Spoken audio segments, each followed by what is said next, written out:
right, our next speaker is Tom Myrick from Charlotte.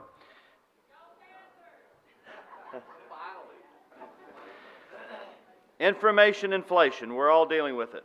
So many information feeds, so much material. How do we deal with it in litigation, let alone in our daily lives?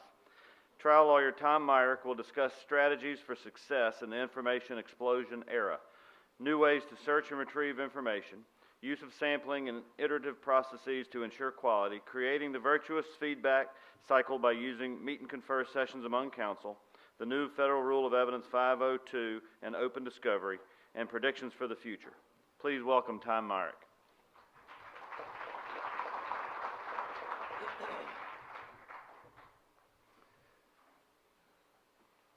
Thank you, Lee.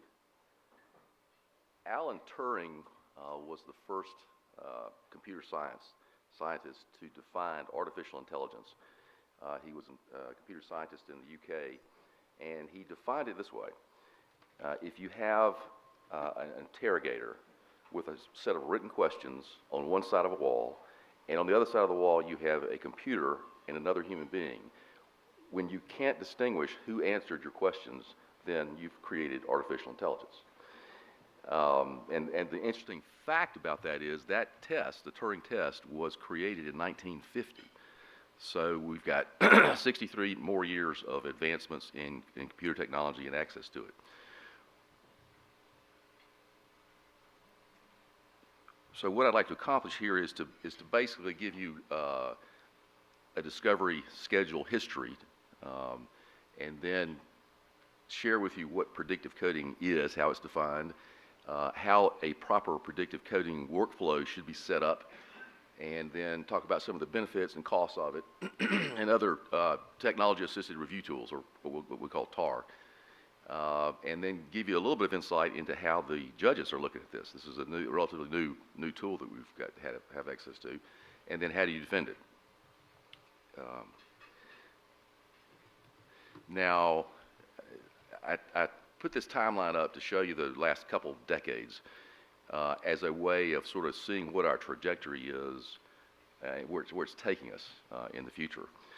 In the mid early 1990s to 2000s, we had document imaging. I mean, that was back when we had paper, and we would scan the paper, and the scan would use a software tool to optically read the material that's been scanned, optical character recognition. Once that was in the computer format, then you could actually search terms or cull documents based on the lack of terms. And then in the mid-2000s, of course, we experienced the email explosion, and emails just literally, really changed the game in terms of the number of documents that you have to keep up with and cull. We had the email threading, which is somebody sends an email out to 2 or 3 or 4 people, and each of them reply, and each of those replies creates a surreply. And through the OCR, we were able to actually thread those emails together so that rather than having 25 of the same emails, you had a one parent-child email thread that you could watch the conversation from the beginning to the end. We also had the Md5 Hash Algorithm, which deduped things so that, if you had a document that was in several different people's files, then you didn't have to look at each one of those documents. The machine would actually dedupe it for you. And then we went on to have some of the web-based review tools that you know about. Now, 2013, social media has taken over. It's exponentially more data to keep up with. It's all relevant or can be relevant to a case. It's all discoverable. I think about the confession on Facebook of the guy that committed murder. That's a good example of it being relevant and discoverable. We also have the cloud is now being used, although the cloud is really just a series of servers outside Fayetteville, North Carolina. They call it the cloud to give it that uncertainty. And then we have predictive coding. which I want to talk to you a little bit about. So here's the definition, the dictionary definition. It is an industry-specific term generally used to describe a technology-assisted review process involving the use of a machine learning algorithm to distinguish relevant from non-relevant documents based on subject matter experts' coding of a training set of documents. Now, essentially you have the SME experts, or the reviewers, need to know what they're talking about. And typically we will have one of the senior partners in the case go in and train these reviewers, because the machine can only be as good as the reviewers tell it to be. So an important part of the process is to get the SMEs and train them effectively based on the human input into the machine. The process entails automatically feeding decisions made by the reviewers, the attorneys, about the responsiveness of a small case of documents called a training set or a seed set. And the document learns what to look for. The computer relies on these decisions to create a model and will score the documents based on what you tell it to look for. So it's an active machine learning approach to distinguish relevant from non-relevant documents based on the subject matter experts' decisions. You can also teach it to deal with privileges, privileged versus non-privileged documents, or responsive versus non-responsive documents. You set the parameters on the front end of what it is you want to distinguish. And it essentially allows you to combine the knowledge of the subject matter expert reviewers with the speed and low cost of a machine. So the problem is that clients don't keep documents on a basis of being relevant to a lawsuit or something that's about to go wrong. So they keep them in the ordinary course of business. You can't, and so I remember back in the old days, that would be a warehouse of documents. And when you gave the client a budget as to how much it's going to cost for a lawyer to look at every single document in that warehouse, it was jaw-dropping. And my response to that was, you just tell us which box not to look at. Of course, that's always the one with the smoking gun in it. And so you wound up having to look at all the boxes. The SME reviewers train the software on what it is you're looking for. And then the computer responds to that. So the SME review team accepts or rejects the suggestions that the computer learns from you, and then you go through an iterative process of telling the computer that it's right or it's wrong, and the computer continues to get better and better at identifying not just word searches or concepts, but actually the thought process in the document itself. And then you apply that once you get the computer up to a speed of certain confidence level, and of course the more iterative training sessions you have or seed sets you have, the more accurate it can be. And it's statistically measurable as to how accurate your search will be, which the courts like. So here's a typical workflow as to how it should be set up in order to do a predictive coding review. You first determine the review parameters, that is what it is you want the machine to find. Are you looking for relevance, and if so, on what basis? Are you looking for privilege?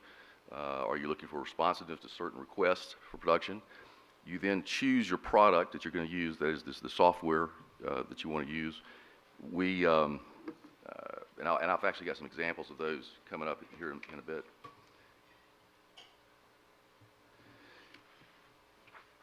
And then the important step of educating the reviewers, who are going to then educate the machine.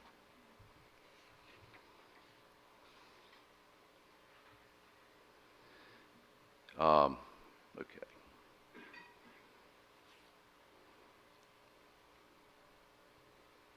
So once you have your reviewers trained, then they will take a sample of documents.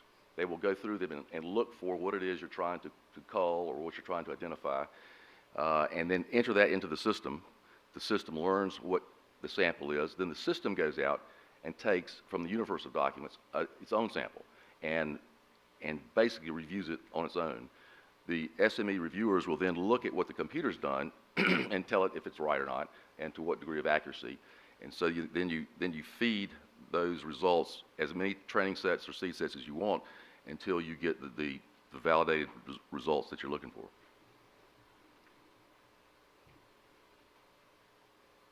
Then you just take that and apply it to the bazillion documents, terabytes of data that you have out there, and you use the scores to prioritize or categorize the documents for production.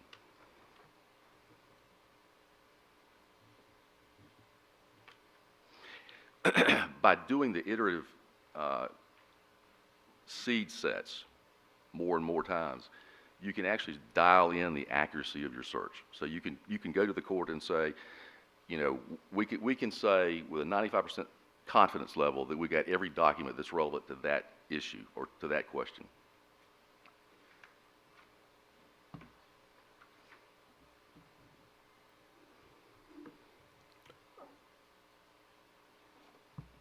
All right, key benefits. By manually reviewing a few documents, you wind up having it applied to the universe of documents. The training stage also the training stage often reveals sufficient material for better case assessment. We use that quite often. You can go through just a few iterations of the training the computer and go ahead and apply it to the universe, the entire population of documents, and get a pretty good feel for what's going to be out there.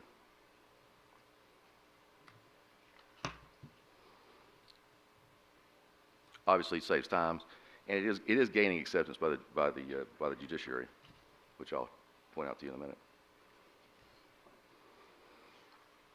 Other technology-assisted review tools, we talked about the discussion threading that usually applies to emails. Clustering uses algorithms to organize large collection of documents on different topics. And near duplicate identification allows you to identify documents that may not be precisely the same based on the hashtag, but it's talking about the same subject matter, or you're looking for a word with a similar proximity of different words.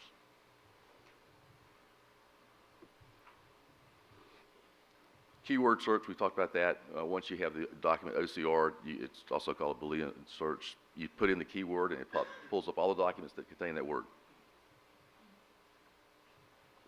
Concept search is also available. So here are a few of the products that are out there currently. Recomind was the first one on the scene with predictive coding. My review team likes to call it the nuclear option because it has the most capabilities and the most accuracy. However, it is very expensive.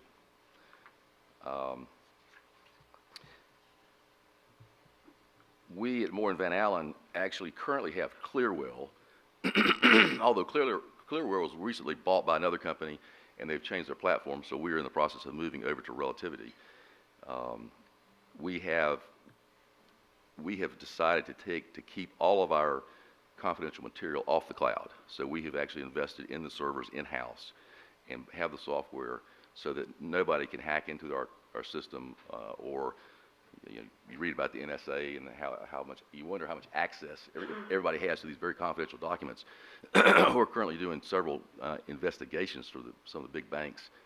And those investigations produce documents all over the world. We've had a LIBOR investigation, we've had CYBOR in Singapore, and so keeping those documents, and it was pointed out earlier, very confidential documents, and not compromise their confidentiality is very important while you're doing these searches and productions.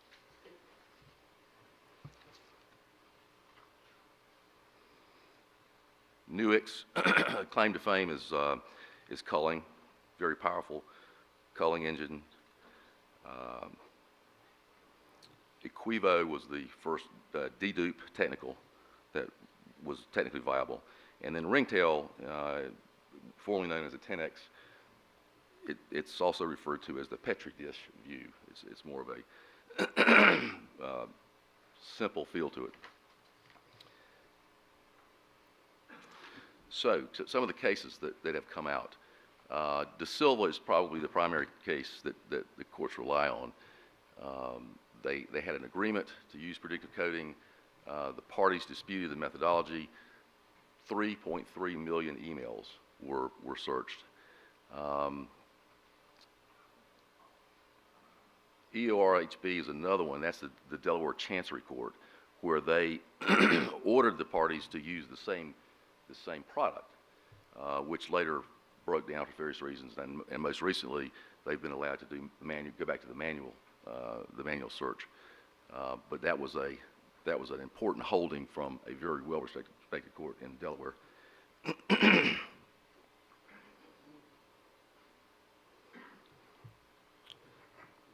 So using De Silva as a map, you got to have your senior lawyers involved, people that know the case, they know what to look for. You have to cooperate with the other side in devising an approach. You have to have a written protocol that the courts can approve, and it needs to be written in a way that the court will understand it.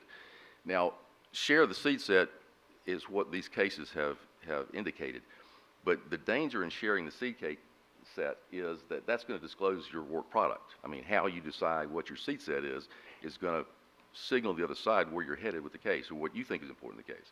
So you have to approach that carefully. And then you refine repeatedly, meaning having lots of iterations, and be transparent so that the court can look behind you and see exactly what you're doing.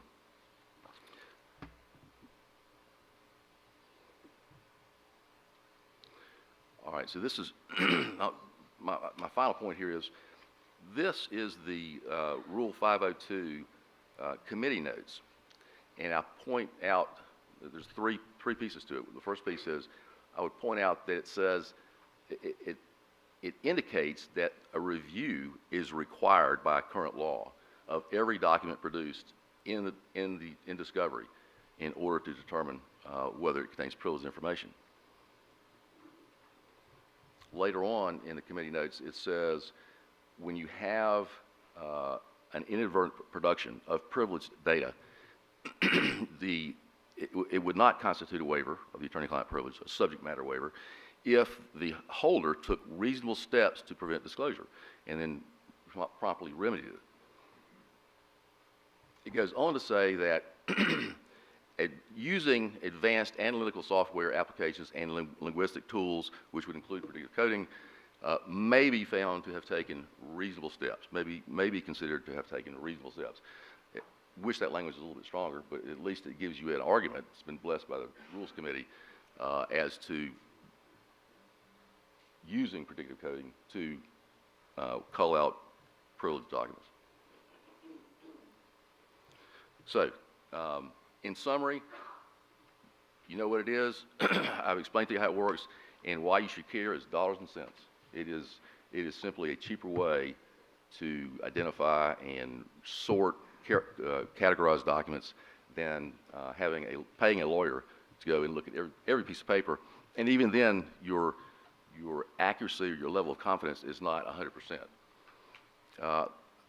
Finally, I'll point out an article in last month's ABA Journal, and the title of it is Who's Eating Law Firms' Lunch?